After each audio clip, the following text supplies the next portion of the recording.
इस कार्यक्रम के प्रसारण पुण्यार्चक हैं श्री राजेंद्र प्रसाद जैन, श्रीमती ममता जैन, श्री प्रशांत जैन, श्रीमती दिव्या जैन, पारस जैन, श्री भरत जैन, श्रीमती सौम्या जैन एवं समस्त परिवार मुंबई। अभी आपके सामने मंगलाचरण किया है। वर्धमान स्वामी को नमस्कार किया गया और वर्धमान क्या करते हैं, वर्धमान स्वामी के लिए एक और पूर्व में पद जोड़ा है, श्री वर्धमान।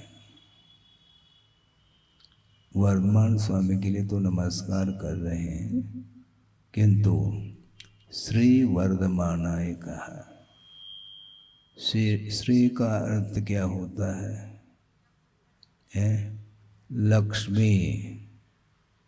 श्री का अर्थ लक्ष्मी, और श्री से युक्त है वे वर्धमान स्वामी। तो लक्ष्मी का अर्थ क्या है? वैभव होता है, और वह वैभव बहिरंग लक्ष्मी के रूप में और अंतरंग लक्ष्मी के रूप में अर्थ को लेकर के वह पद जोड़ा गया। तीर्थंकर जो होते हैं वे वैभव संपन्न होते हैं। दीक्षित होने के पूर्व में भी उनके पास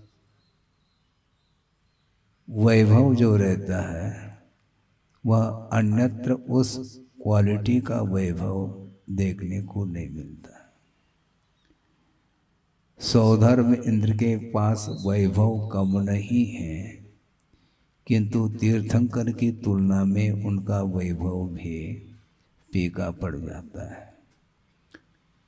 और वो दीक्षित होने के उपरांत साधना के बल पर पूर्णतः मोहनी कर्म का जब अभाव हो जाता है तो समोशरण की रचना होती है। केवल ज्ञान प्रकट हुआ है, इसलिए केवल ज्ञान होने के उपरांत वे तीर्थंकर केवली माने जाते हैं।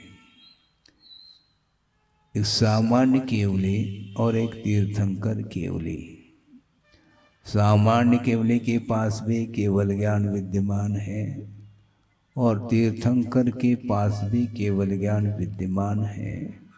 केवल ज्ञान की दृष्टि से कोई भी अंतर देखने को नहीं मिलता।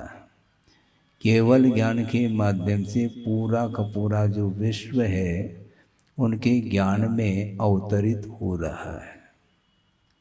इसके बाद भी सामान्य केवली की समोशरण की रचना नहीं होती, जबकि तीर्थंकर केवली के लिए समोशरण की रचना होती है। ये बहिरंग लक्ष्मी के रूप में स्वीकारा है। इसके उपरांत भी प्रभु की दृष्टि समोशरण की ओर नहीं है।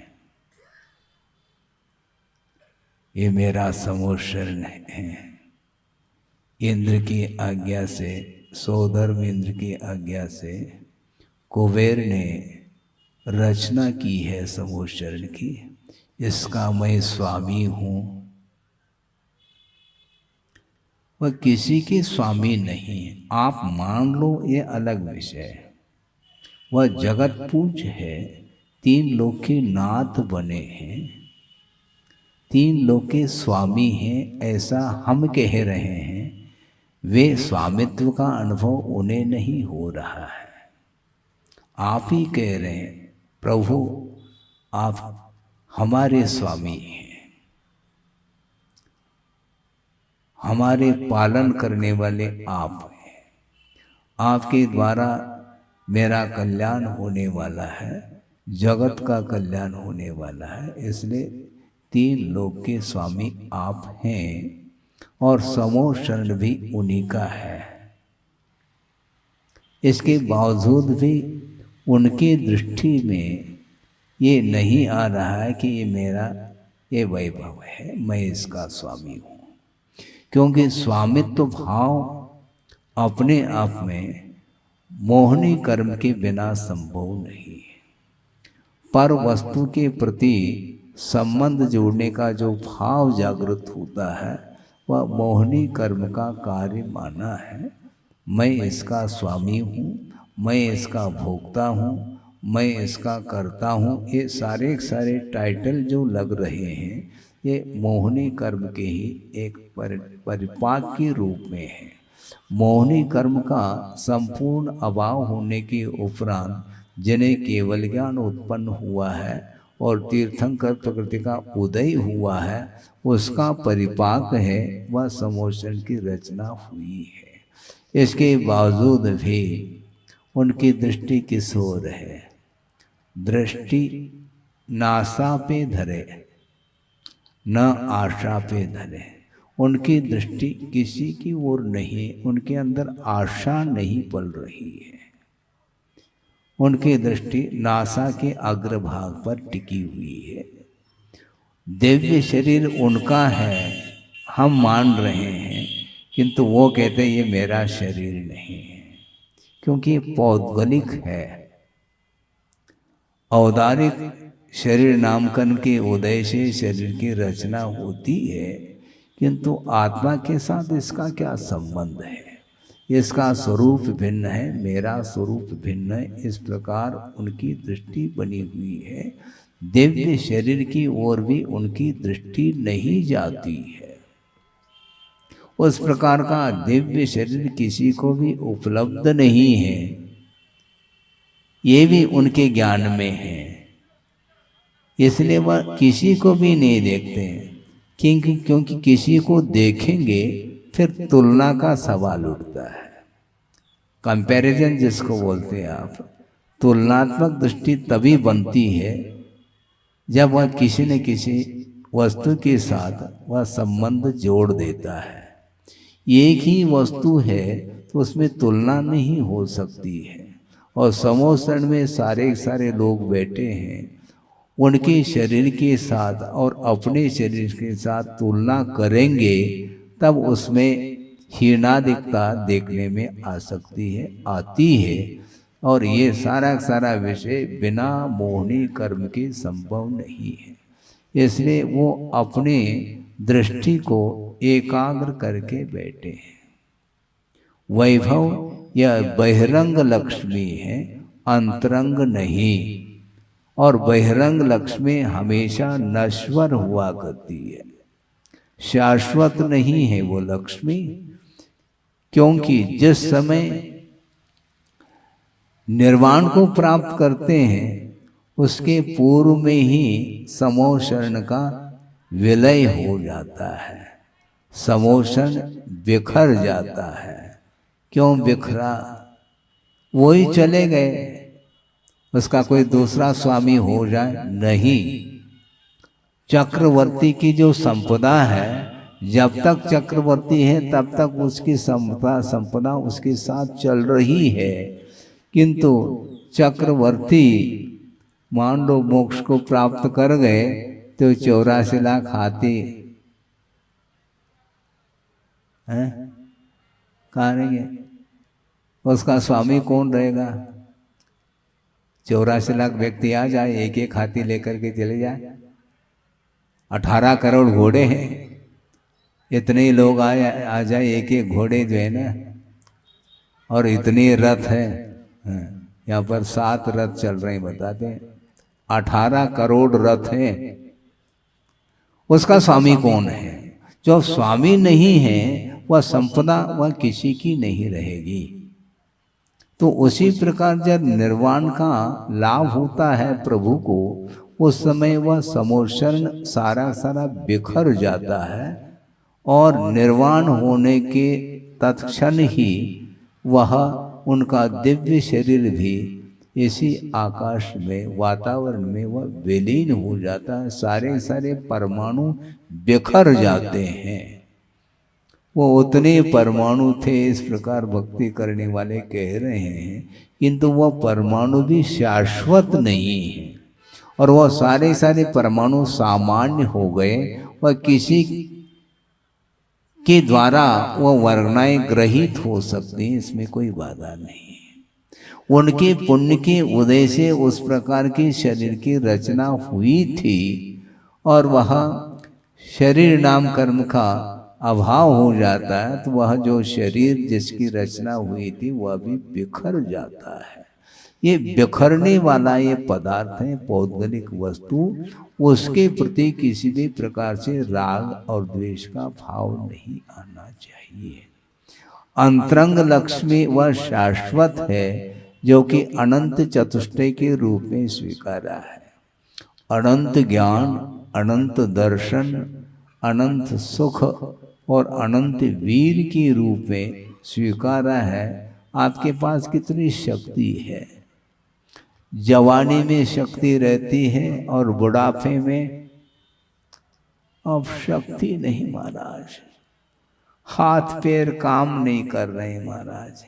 जिस समय हाथ पैर काम करते थे उस समय उसका उपयोग नहीं किया, अब उठने बैठने की क्षमता नहीं है। और वर्णी जी थे, गणेश प्रसाद जी वर्णी, उन्होंने छड़ाला में जो एक पंक्ति आती है उसका बहुत अच्छा अर्थ निकाला है कि बालपने में ज्ञान न लहो और तरुण समय तरुणी रत रही और अर्ध मृतक सम बूढ़ापनो कैसे लख्यो कैसे रूप लख्य आपनो।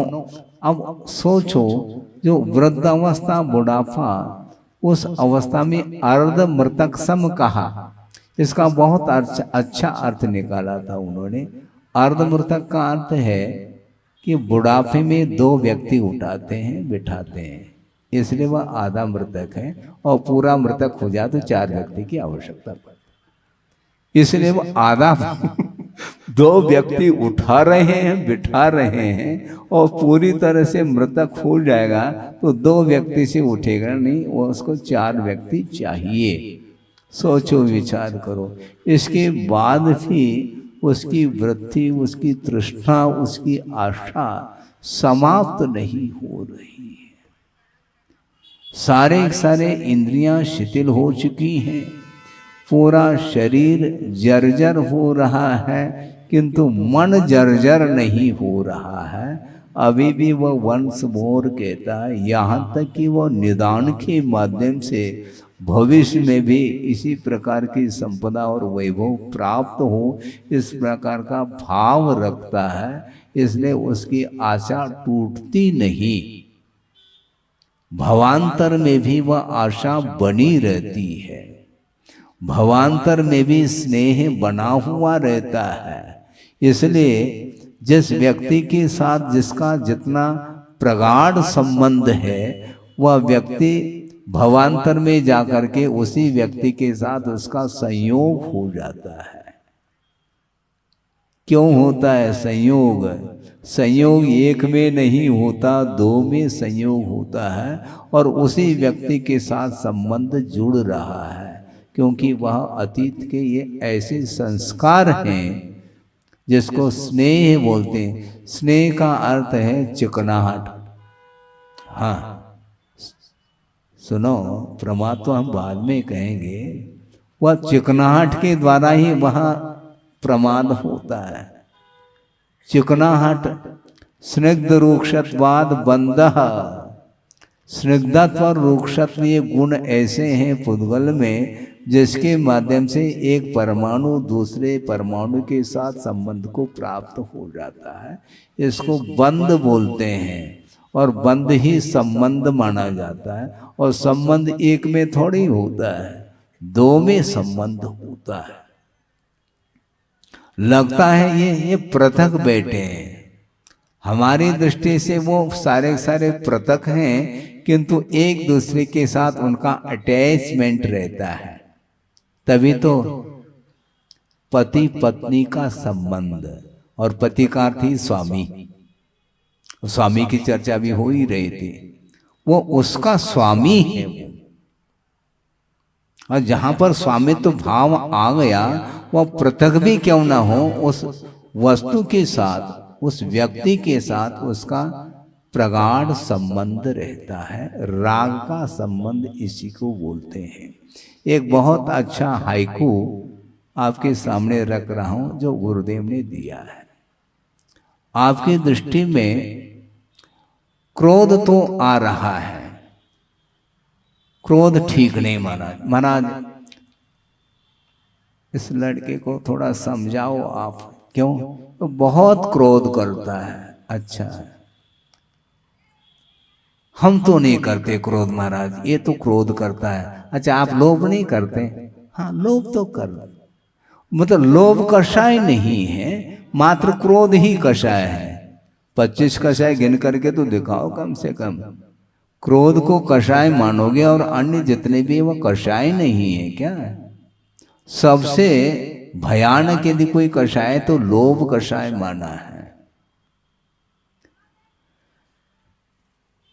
आप भी क्रोध के ऊपर विजय प्राप्त करते हैं, वह विजय नहीं माना जाएगा, लेकिन फिर भी आप क्रोध यदि करेंगे आपकी दुकान नहीं चलेगी।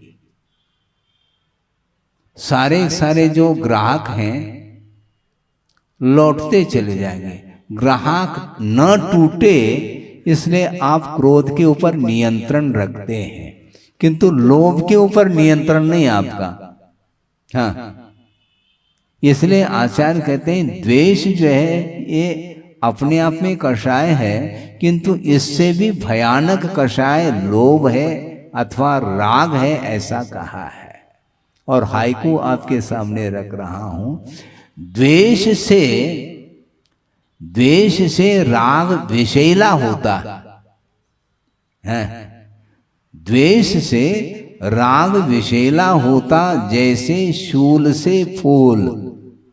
शूल अर्थात कांटा होता है। कांटे से तो हर व्यक्ति बच रहा है क्योंकि वह कांटा द्वेष का प्रतीक है, किंतु फूल से बचो तब मानूं मैं। फूल से कोई नहीं बचता, उसके प्रति राग है, इसलिए द्वेष से राग विषैला होता है, ऐसा कहा। भयानक है वो राग, वह भवांतर तक ले जाता है। द्वेष भी भवांतर तक चला जाता है। शत्रु और मित्र ये दोनों भवांतर तक ले जाते हैं, आत्मगत ही परिणाम है। इसलिए मात्र क्रोध ही कषाय है ऐसा नहीं, लोभ भी भयानक कषाय है जिसको राग बोलते हैं। इसलिए राग ठीक नहीं है। राग कम करो। कैसे करें महाराज? पुण्यार्जक बनो। हाँ बिल्कुल ठीक है, पुण्यार्जक बनो तो राग कम होगा। जो जितना आगे तक पहुंच जाता है बोली में, वह उतना ही राग को वह कम कर रहा है, ऐसा मैं मानता हूं। विषयों के प्रति जो राग था वह कम होता चला जा रहा है, बल्कि उसको धार्मिक क्षेत्र में उसका वह उपयोग कर रहा है। सदुपयोग इसी को बोलते हैं। धार्मिक क्षेत्र में यदि वित्त का उपयोग सदुपयोग नहीं करेंगे तो वह सारा वित्त विषयों में ही उपयोग में आता है, और उसके माध्यम से संसार और विकसित होता चला जाता है। संसार से ऊपर उठना चाहो तो जिन जिन वस्तुओं के माध्यम से संसार का निर्माण होता है, उन वस्तुओं से दूर रहने का जो पुरुषार्थ कर रहा है वही मुक्ति की ओर बढ़ रहा है। इसलिए राग विषैला, हाँ, माने तो विषैला, नहीं तो बस वह धर्मानुराग नहीं। विषयानुराग जो है वह मोक्ष मार्ग में बाधक सिद्ध हो रहा है। धर्मानुराग वह बाधक नहीं, वह प्रमाद नहीं, किंतु वह प्रमोद है। प्रमाद में और प्रमोद में बड़ा अंतर है। हाँ, लगभग एक से लग रहे हैं। प्रमाद और प्रमोद, मां की जगह मोह कर दिया। प्रमाद जो है यह कषाय है और ये विषयानुराग की ओर ले जा रहा है, और प्रमोद भाव धर्म की ओर आपका भाव आ रहा है। जो गुणी है उस गुणी को देख करके मन प्रफुल्लित होना यह प्रमाद नहीं प्रमोद है, ऐसा कहा है। इसलिए आपके प्रति हमारा प्रमोद भाव है। महाराज हमारी ओर देखते नहीं, देखने से राग बढ़ता है और नहीं देखने से प्रमोद भाव बढ़ता है। क्योंकि राग के लिए ये सारे सारे कारण हैं, इसलिए उस ओर देखो नहीं।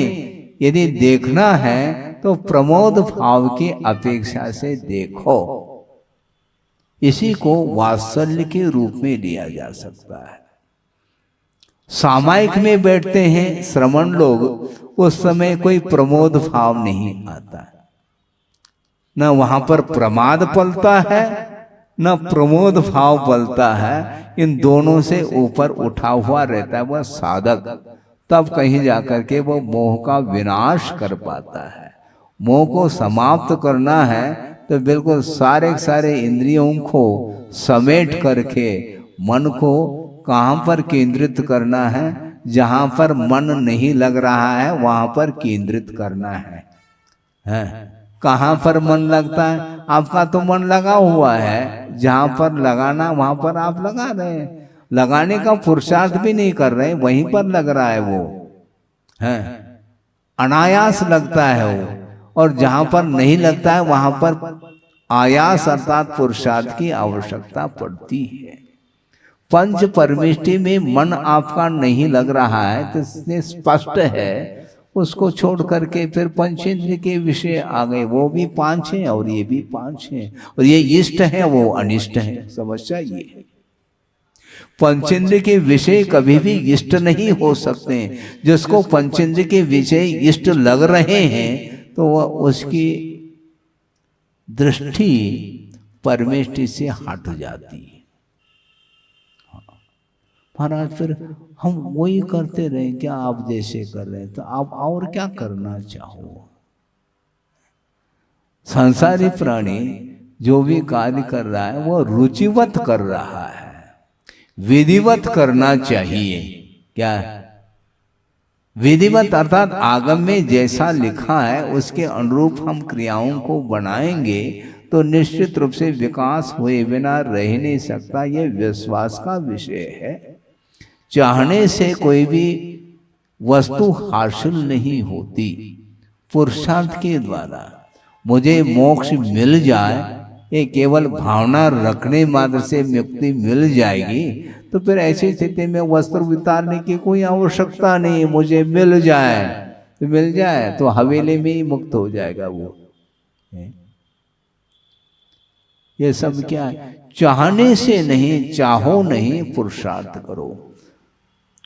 लौकिक क्षेत्र में भी पुरुषार्थ की आवश्यकता है और परमार्थ क्षेत्र में भी पुरुषार्थ की ही आवश्यकता है। महाराज राग को हम कैसे छोड़ें? आप थोड़ा सा मार्गदर्शन करो। अच्छा, राग को कैसे छोड़ें? जैसे द्वेष को छोड़ते हैं। धूप में तेजी आ गई, बिना कहे छाव में बैठ जाएंगे। किसने कहा आपको छाव में जाने के लिए? क्योंकि धूप अच्छी नहीं लग रही। इन्हें आपके लिए अनिष्टकारी कोई वस्तु का समागम हो जाता है तो तुरंत आप बिना किसी के कहे स्वयं पुरुषार्थ करके छाव में बैठ जाते हैं। वहां पर भावना को प्रमुखता नहीं देते, पुरुषार्थ करके छाव में बैठते हैं। हो रहा है कि नहीं पुरुषार्थ? तो द्वेष से बचने के लिए तो पुरुषार्थ कर रहा है, राग से बचने के लिए कहा जा रहा है। और जो वस्तु आपके लिए इष्टकारी है वह भी तात्कालिक व इष्टकारी हो सकती है, कालांतर में वही वस्तु आपके लिए अनिष्टकारी होगी। धूप आपको अभी अच्छी लग रही है, जेठ के महीने में छांव में बैठने के उपरांत भी आंच आ रही है कांच में से, उस आंच से भी बचना चाहते हैं लू लपट से बचना चाहते हैं, छाया में रहने के उपरांत भी और अंदर चले जाते हैं, वहां पर भी यदि गर्मी होती है तो फिर देख लो एसी, कूलर, ये राग की सामग्री है। और द्वेष की क्या सामग्री? लू लपट। तो उससे तो वो बच रहा है और पूछता है कि महाराज राग से कैसे बचें? जैसे द्वेष से बचते हैं वैसे राग से बचो ना, क्या दिक्कत हो रही है आपको? बचना तो आपको है। द्वेष से बचने के लिए किसने आपको उपदेश दिया? ऑटोमेटिक बच जाते हैं आप। राग से बचना मुश्किल है, इसलिए द्वेष से राग विषैला होता जैसे शूल से फूल कहा। क्या चिंतन देखो गुरुदेव का है। इसको बोलते हैं वस्तु तत्व का समागम होता है, उसमें इष्टानिष्ट की परिकल्पना हम कर लेते हैं। न वस्तु इष्ट है न वस्तु अनिष्ट है, हमारी दृष्टि में इष्टानिष्ट है। और इष्टानिष्ट की परिकल्पना जिस समय होती है उस समय धर्म ध्यान समाप्त होता है। इसलिए राग को छोड़ना चाहिए, किंतु विषयान राग से आपको बचना है और धर्माण राग करना है। धर्म के प्रति अनुराग जिसका हो रहा है वह धीरे धीरे प्रमाद से भी ऊपर उठ रहा है। प्रमाद में और प्रमोद में बड़ा अंतर देखने को मिल रहा है। प्रमोद भाव यह वात्सल्य का प्रतीक है, ये बहुमान का प्रतीक है। जो गुणी व्यक्ति उनको देख करके उठ करके खड़ा होना, हाथ जोड़ना, ये प्रमोद भाव है, बहुमान है, क्योंकि वह गुणी है और मेरे अंदर गुण नहीं है। इसलिए मुझे गुण प्राप्त करना है तो उनके चरणों में झुक जाओ। झुका रहा अपना माथा, विषयों के सामने नहीं। कहाँ झुकाना है?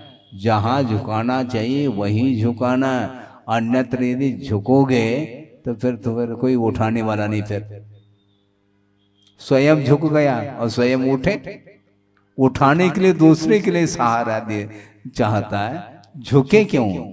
कहाँ झुकना चाहिए? सच्चे देवगुरु शास्त्र के चरणों में झुकोगे तो आपको गुण प्राप्त होंगे। अब क्या प्राप्त करने के लिए आए हैं? महाराज हम सोच करके आते हैं, ये भी ज्ञात नहीं है आपको मुझे प्राप्त करना क्या है। और यहां पर आकर के सभा में बैठ करके भी वही विषय ही यदि मान लो आपको याद आ रहे हैं तो आपका लक्ष्य तो वही रहा। हाँ? भावियम न भावे में एक प्रतिक्रमण में पाठ आता है, पाक्षिक प्रतिक्रमण में, भावियम न भावे में और अभावियम भावे में। जिसकी भावना नहीं की है उसकी भावना करता हूं और जिसकी भावना की है उसकी भावना नहीं करता हूं, ये कहा। अभी तक किसकी भावना की? विषयों की आकांक्षा बनी है, इसलिए उसकी इच्छा नहीं करता हूं। और अभी तक जो है धर्म, अभी तक अपने धर्म जीवन में धर्म नहीं आया था, उसको मैं प्राप्त करता हूं, उसकी भावना करता हूं। आपका झुकाव धर्म की ओर हो तो मेरा झुकाव आपकी ओर कोई आवश्यकता नहीं। काय की आवश्यकता है? आप संभल गए तो ठीक है, आपको संभलना नहीं है तो मैं संभाल के लिए चले जाऊं और स्लिप हो जाए तो भारी समस्या है? कदम उस ओर रखेंगे तो वहां पर तो स्लिप है। इसीलिए ये बहुत कठिन होता है। जो कठिन होता है उसको ज्यादा अंक मिलते हैं। कंपल्सरी मान लो 4 क्वेश्चन है और अब कितने भी कठिन हो आपको लिखना ही पड़ेगा। बहुत कठिन है, मतलब कठिन है तो 365 दिन भी तो पढ़ाया गया, अभी भी कठिन कह रहे हैं। और कुछ लोग सालों हो गए उसी कक्षा में बैठे,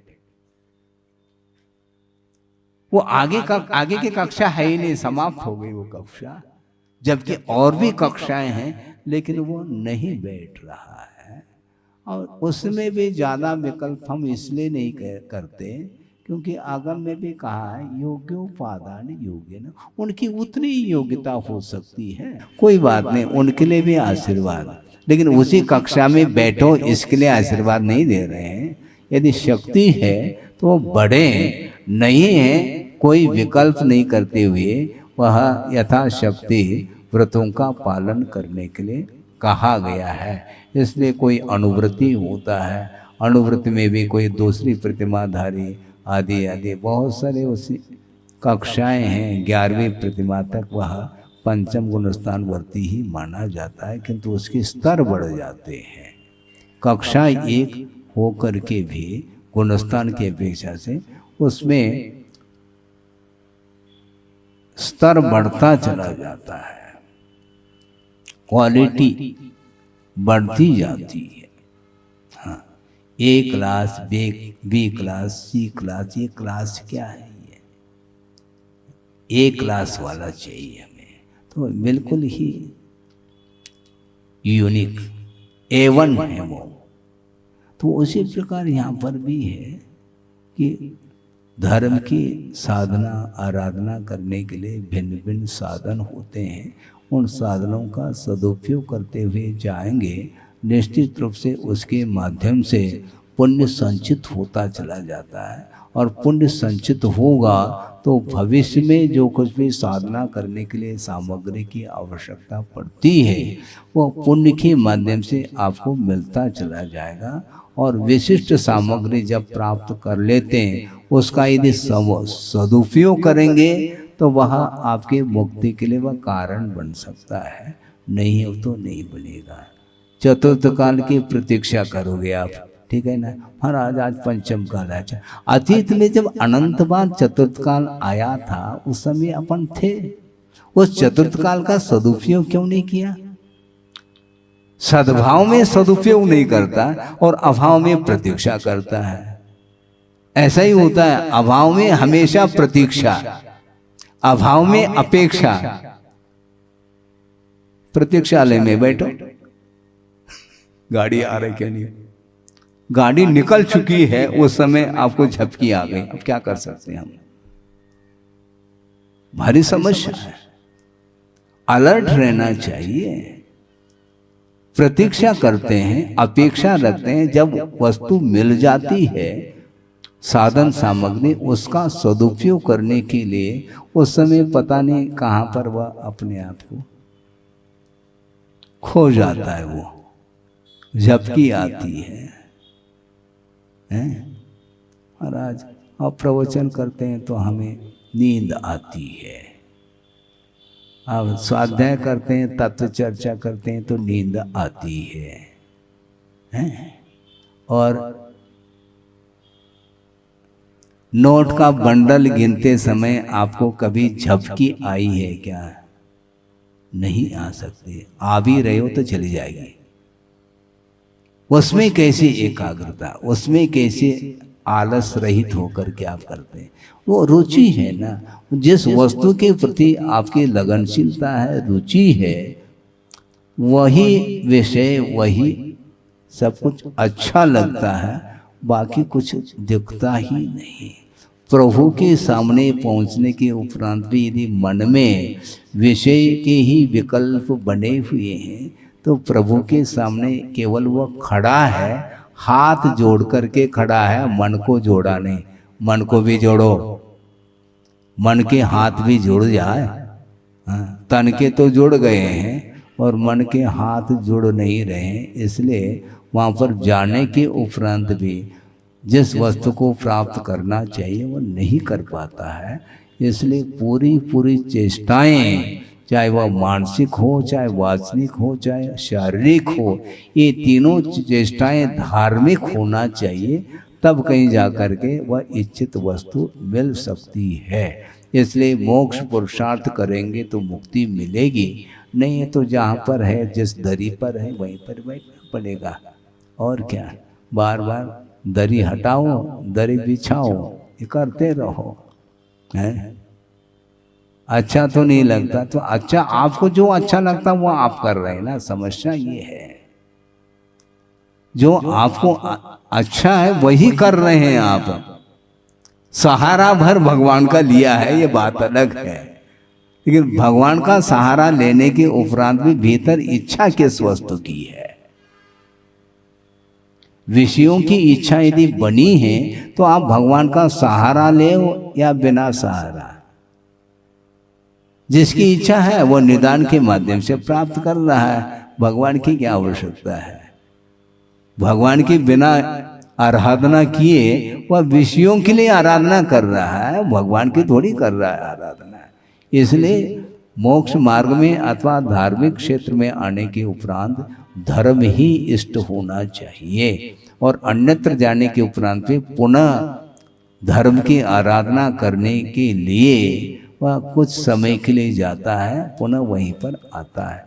इस प्रकार निरंतर वह पुरुषार्थ करता है तो वहाँ तक पहुँच सकता है जहाँ तक प्रभु पहुँचे हैं। इसलिए सब लोगों को जल्दी से जल्दी जबलपुर छूट जाए, तो ऐसे प्रभु से कामना तो कर सकते हैं, क्योंकि जबलपुर छूटे बिना मुक्ति तो मिलेंगे नहीं। जो जबलपुर के हैं उनके लिए कहेंगे जबलपुर छूट जाए, जो बंडा से आए हैं उनको कहेंगे बंडा छूट जाए, हैं? जो सागर से आए उनको सागर छूट जाए। इतना तो है, इतना तो कहना ही पड़ेगा। ये नहीं छोड़ेंगे, छूट जाए ऐसा मैं कह रहा हूँ, किंतु आप यदि नहीं छोड़ना चाहेंगे तो कौन बाध्य कर सकता है? नहीं कर सकता है। इसलिए आपके अंदर वह पवित्र भाव बने रहें, निरंतर धर्म की आराधना करते हुए अपने जीवन को उन्नति की ओर ले जाने के लिए आपका पुरुषार्थ निरंतर जारी रहे। उसके माध्यम से ही आराध्य बनने का अवसर प्राप्त हो सकता है। हो इस पवित्र भावना के साथ अहिंसा परमो धर्म की जय। बोधि समाधि परिणाम शुद्धि स्वात्मोपलब्धि शिव शोक सिद्धि चिंतामणिम चिंतित वस्तुदाने वामंद मानस्य ममास्तु। परम पूजाचार्य गुरुवर श्री विद्यासागर जी महाराज की जय। इस कार्यक्रम के प्रसारण पुण्यार्चक थे श्री राजेंद्र प्रसाद जैन, श्रीमती ममता जैन, श्री प्रशांत जैन, श्रीमती दिव्या जैन, पारस जैन, श्री भरत जैन, श्रीमती सौम्या जैन एवं समस्त परिवार मुंबई।